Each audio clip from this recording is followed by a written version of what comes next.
Hare Krishna. It's a story time. आज जो मैं आपको स्टोरी सुनाने जा रही हूँ ना, वो मैंने भी कहीं से सुनी है, बट फिर मुझे लगा कि ज़रूरी नहीं है कि वो स्टोरी सबको रीच करे। तो एटलीस्ट जो मेरे सब्सक्राइबर हैं या मेरे व्यूअर्स हैं वो सुन ले। और अक्सर आजकल का एक प्रॉब्लम बन गया है कि रात को नींद नहीं आती सीरियसली।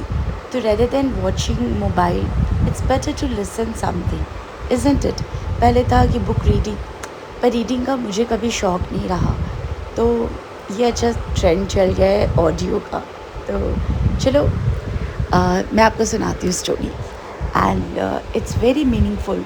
ओके, तो ध्यान से सुनिएगा और बीच में मत छोड़िएगा, क्योंकि बाद में क्वेश्चंस होंगे और उन क्वेश्चंस के आपको आंसर देने होंगे।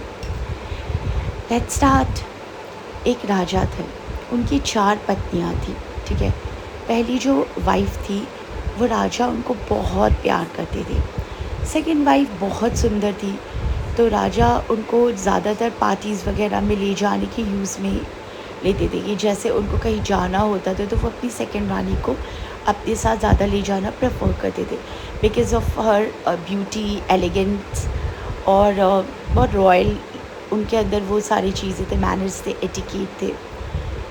थर्ड रानी जो थी वो राजा को, मतलब जब भी उनको कोई प्रॉब्लम होती थी या इश्यूज़ होते थे, वो राजा उनसे सलाहकार लेते थे। एज अ मिनिस्टर उनका वर्क करती थी कि वो उन पे इतना रिलाई करती थी कि what ever she will say वो उनके बेनिफिट के लिए होगा।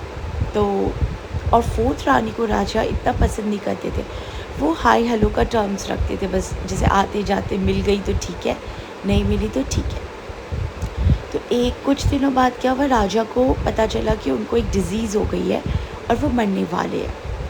तो राजा ने ये सोचा कि मरने के समय वो अपनी किसी एक रानी को लेकर जाएंगे। तो जो पहली रानी थी जिसे राजा बहुत प्यार करते थे, वो बोली कि मैं ना आपके साथ नहीं जा सकती हूँ, इसलिए आप मुझे माफ़ करिए, क्योंकि मेरी कई सारी रिस्पॉन्सिबिलिटी है, तो मैं नहीं जा सकती।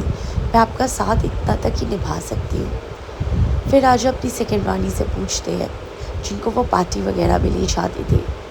तो वो रानी बोलती है कि जी नहीं, आप जब भी मरोगे उसके अगले दिन ही मैं दूसरी शादी कर लूँगी। तो राजा चुपचाप रहते हैं। थर्ड रानी, जिनसे वो सलाहकार या सजेशंस लेते थे, वो बोलती है ठीक है राजा, मैं आपके साथ कुछ दूर तक चलूँगी, पर आपकी यात्रा मैं कंप्लीट नहीं करा सकती हूँ, आई एम सॉरी। वो ये कह के चली जाती है। फिर राजा फोर्थ रानी, जिनसे उनका उतना कोई संबंध नहीं था, उनसे कहते हैं, तो वो रानी कहती है मैं आपके साथ हमेशा। ठीक इसी तरह ना हम ह्यूमन बीइंग भी 4 शादी करते हैं एक्चुअली। पहले जो शादी होती है वो हमारे बॉडी से होती है, जिसे हम बहुत प्यार करते हैं, जिसे हम हमेशा अच्छा भी रखना चाहते हैं। सेकंड शादी जो राजा की पत्नी थी, वो मनी को रिफ्लेक्ट करता है कि पैसों से, जिसे वो शो ऑफ में यूज़ करता है।